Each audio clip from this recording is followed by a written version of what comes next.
바닷물이 강물을 만나 기수역을 형성하는 곳, 한강 신곡 수중구. 우리나라 4대 강 중에서 유일하게 하구뚝이 없는 이곳 한강에는 철따라 풍성한 어장이 형성된다. 바다에서 강으로 오르는 물고기들이 서해에서 이곳 한강까지 드나들 수 있기 때문이다.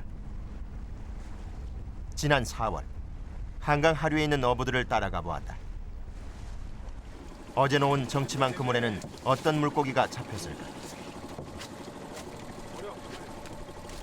민물고기인 큰 잉어 한 마리와 붕어, 그리고 기수어인 웅어가 함께 올라왔다.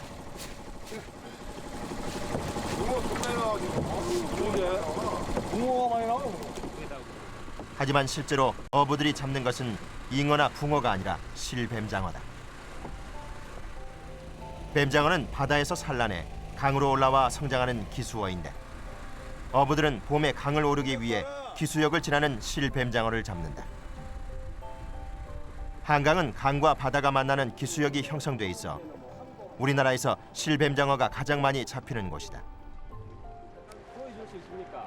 하룻밤 사이 실뱀장어는 얼마나 잡혔을까? 배 한 척당 약 2,000마리 정도의 실뱀장어가 올라왔다. 이곳 어부들에게 실뱀장어 잡이는 꽤 괜찮은 수입이 된다. 이렇게 잡힌 실뱀장어는 양식장에 넘겨져 1년 정도 자란 뒤 민물장어로 팔리는 것이다.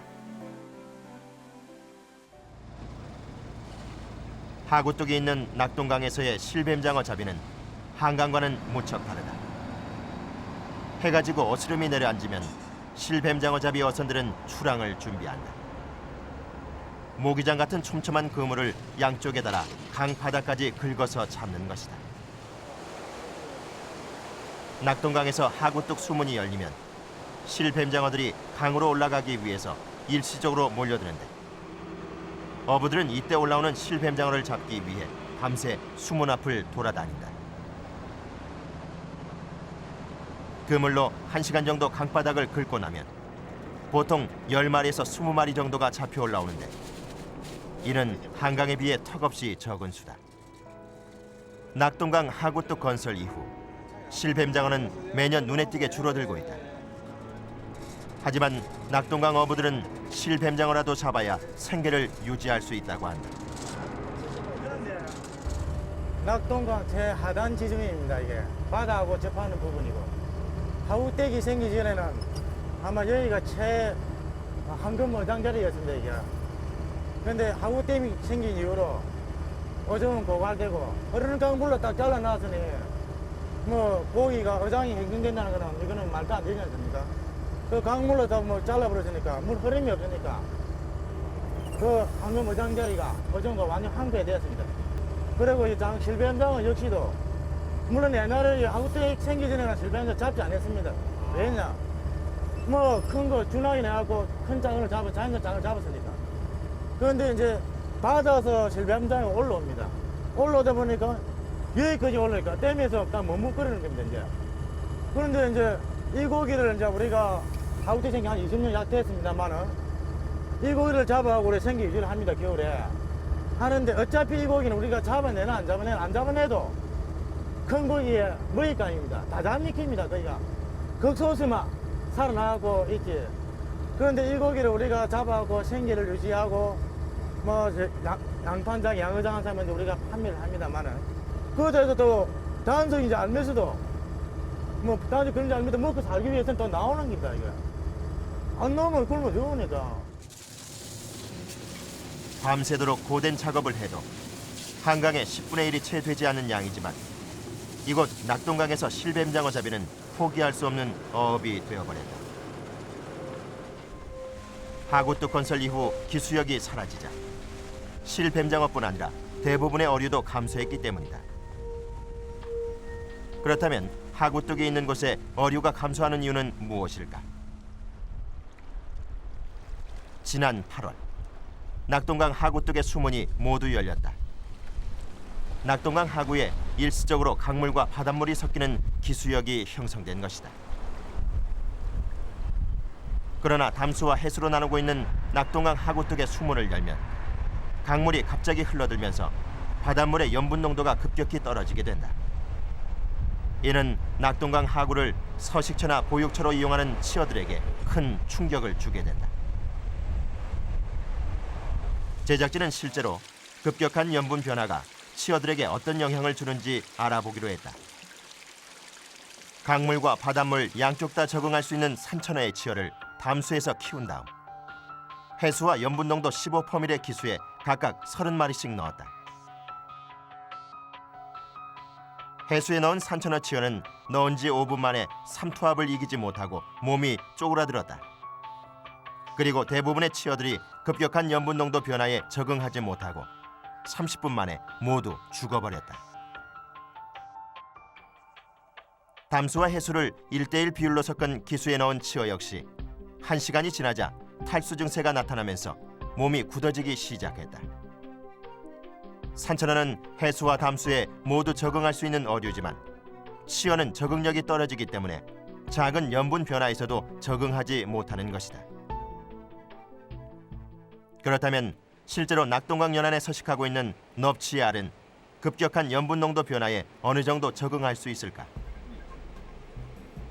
제작진은 수정된 지 하루 된 넙치알을 담수와 염분 농도 10%, 20%, 그리고 33%의 해수 4개로 나누어 넣고 그 변화를 관찰해 보았다.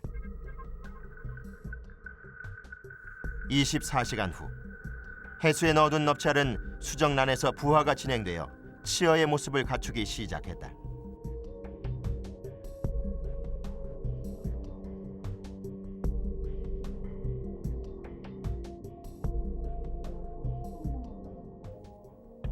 하지만 담수에 넣어둔 넙치알은 불과 1시간도 채 되지 않아 삼투압으로 난막이 터져 폐사하고 말았다. 염분 농도 10%과 20%의 기수에 있던 수정란 역시 4시간 만에 모두 폐사해버렸다. 이렇게 알이나 치어는 염분 변화에 대한 적응력이 거의 없기 때문에 작은 변화에도 큰 충격을 받을 수밖에 없는 것이다. 그렇죠. 홍수기에 대량으로 물을 방류를 하기 때문에 그때가 되면 염분이 아주 한 5psu나 10psu까지 상당히 떨어지기 때문에 거기 살고 있는 생물에게는 굉장히 큰 충격입니다. 그건 순간적이지만 일단 물론 수문을 닫고 난 다음에 시간이 지나면서 회복이 되긴 하지만은 그 기간 동안에는 생태계는 상당한 교란을 받게 되죠. 과거에 정상적으로 조류가 왔다 갔다 하면서 민물과 담수가 그런 것은 예측이 생물이 가능하지만은 갑자기 홍수기에 담수가 흘러나온다 그러면은 생물의 입장에서는 그게 예측이 안 되기 때문에 큰 충격을 받게 될 겁니다. 낙동강 하구뚝. 하구뚝은 강과 바다를 오가는 어류의 통로인 기수역을 차단할 뿐 아니라 홍수 때 많은 양의 담수를 바다로 내보내기 때문에 연안에 서식하는 치어들에게 치명적인 영향을 주게 된다. 때문에 하구뚝이 있는 강 하구에서 어종이 감소하는 것은 피할 수 없는 결과다. 하구뚝은 어종을 감소시킨 것뿐 아니라 건설 당시에는 예상치 못한 또 다른 문제를 야기시켰다. 우리나라에서 하구뚝이 가장 먼저 건설된 곳 영산강. 1981년 4.3km의 영산강 하구뚝이 건설되기 전에는 서해 바다에서 무안을 거쳐 나주까지 바닷물이 올라가는 자연 기수역이었다.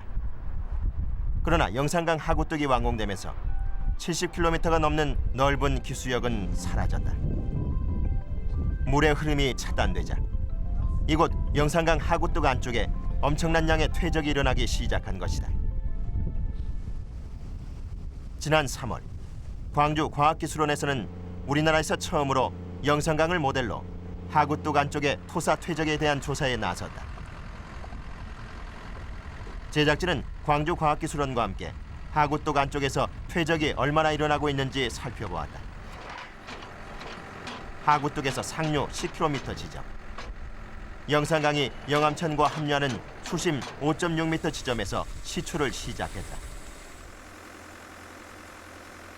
바닥에서 11m까지는 미세한 점토로 이루어져 있었다.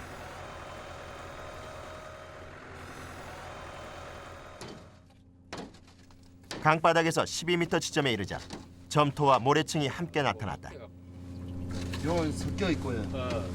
여기서부터 이제 완전 순 이제 모래자가.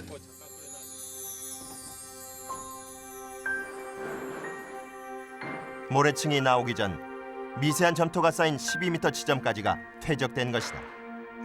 1981년 영산강 하구뚝 완공 이후 지금까지 25년 동안 하구뚝 안쪽의 퇴적은 생각보다 빠르게 진행되고 있었다.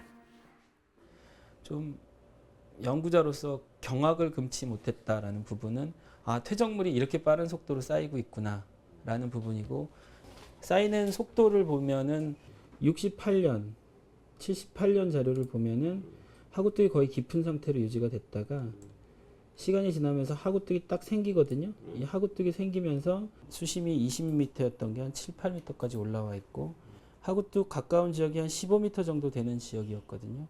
이 지역이 수심이 한 5m까지 올라오고 있는 걸 보고 계십니다. 영산호 같은 경우는 1년에 한 13cm에서 15cm가 쌓인다라고 보시면 되고요. 상당히 많은 속도입니다. 그래서 이게 한 10년만 쌓인다 그러면 영산호 전체가 25km인데 10년 동안 밑바닥이 한 1에서 2m 가까이 올라온다라고 생각하시면 됩니다. 낙동강이나 금강도 아마 그 정도는 쌓일 겁니다. 그거 이상이든 뭐 거기서 왔다 갔다 하는 정도로는 쌓일 겁니다. 영산강 하구뚝이 완공되고 9년 뒤인 1990년 건설된 금강 하구뚝. 이곳의 퇴적 문제는 영산강보다 훨씬 더 심각하다.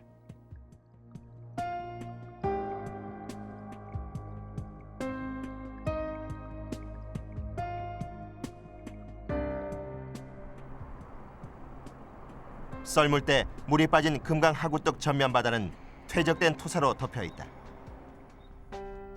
하구뚝 바로 아래에 있는 군산항과 장항항의 어민들은 배가 지나다니는 항로와 항구에 퇴적이 일어나면서 조업조차 하러 나갈 수 없다고 한다. 94년에 8월 달에 이 관문을 닫았어요. 94년 8월에 관문을 닫고 난 후로 여기에는 이 항로가 토사가 쌓여서 사실은 항해를 제대로 못하고 있는 그런 실정이에요. 지금. 쉽게 말해서 20m 되던 그 수심이 지금은 1m도 안 되고 지금 육지가 돼버렸어요. 바다가 토사가 쌓여서. 그러니 항로에 나갈 배들도 지 때문에 나가고 바다에 나가면 고기는 없고 그러다 보니까 이 항구가 지금 상당히 어려운 실정에 놓여 있어요.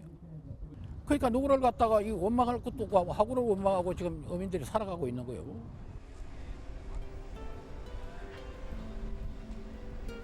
금강 하구에 썰물이 되면 항구에 있는 배들은 퇴적된 토사 때문에 움직일 수 없다.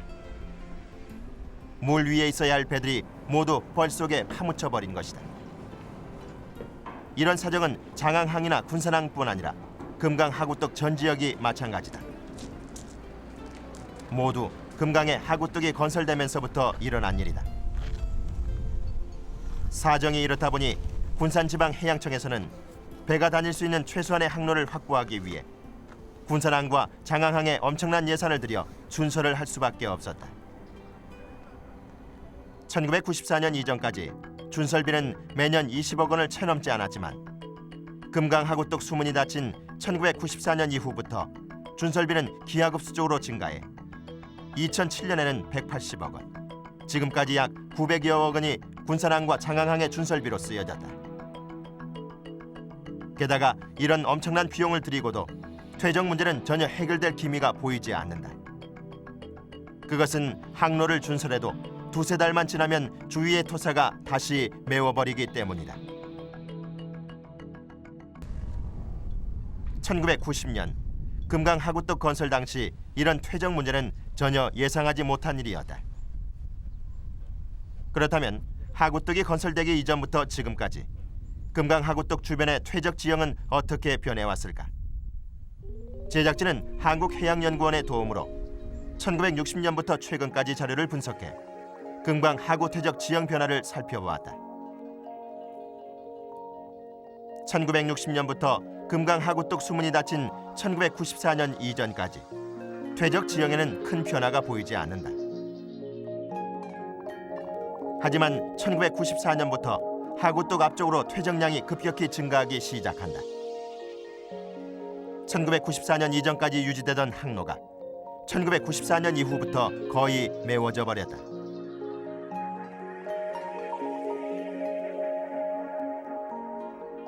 장항항 앞쪽에는 금강 하구뚝 수문이 닫힌 1994년부터 2007년까지 매년 20cm 이상씩 쌓여 14년 동안 3m가 넘게 퇴적되었다.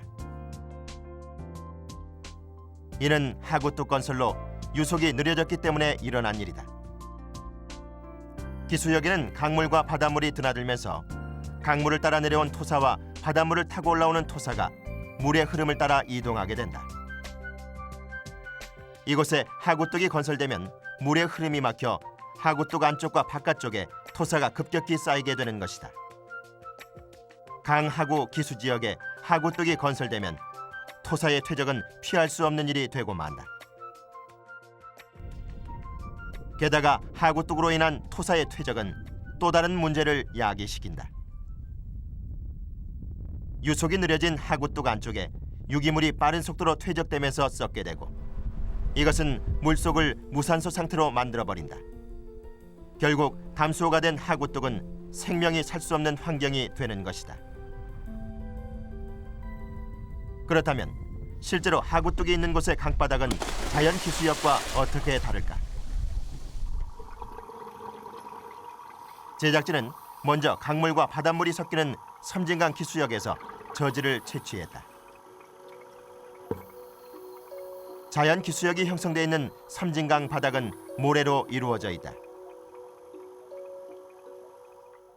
그리고 하구뚝이 있는 낙동강은 하구뚝 상류 2km 지점에서 똑같은 방법으로 저지를 채취했다. 섬진강과 낙동강의 저지는 눈으로 보기에도 확연한 차이가 있었다. 하구뚝으로 막힌 낙동강에서는 시커먼 점토 성분이, 강물과 바닷물이 드나드는 섬진강에서는 입자가 굵은 모래가 대부분이었다.